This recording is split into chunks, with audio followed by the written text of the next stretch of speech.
All right, this is Radpherd 16, and we're back on the body again. Brought to you by I'm Not Childish. I'm at a higher level of I'm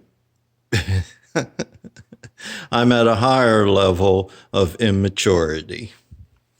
So I have another sample of the paint. I'll call it the paint scheme for the main color. And I think this is it. All it is the one difference or two differences here is I left the metal chips in water to get them to rust before I put them on. I only used metal chips. It doesn't do any good to try to get individual marks on it, at least not doing it as fast or having it rust as fast as I did. And the other thing is I sprayed it with a satin clear so that it's not a shiny finish. And that's going to be the way it goes.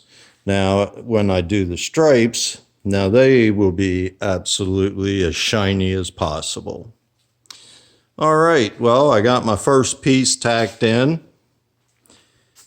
Went fairly well, but I learned a few things about using my English wheel.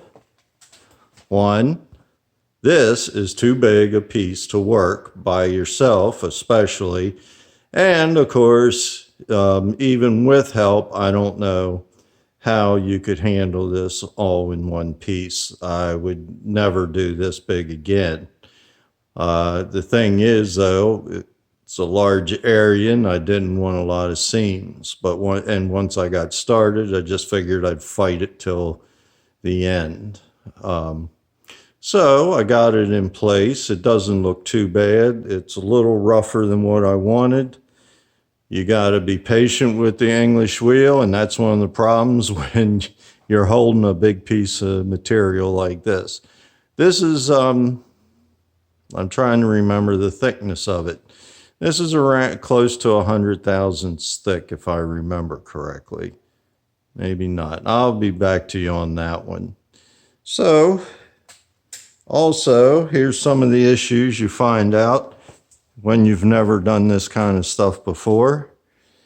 I realized that my bows that I put up in the top of the, on the inside of the roof, possibly could have pulled the sides in or pushed them out.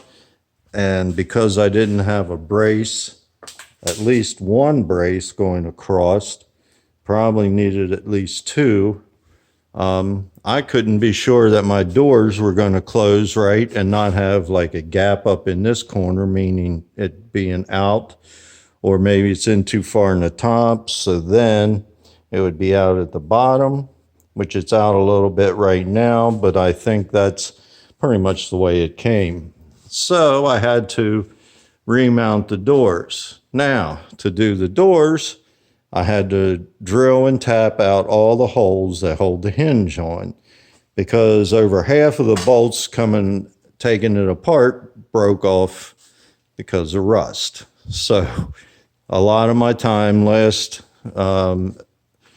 time working on it was in getting things ready to do the actual sheet metal work.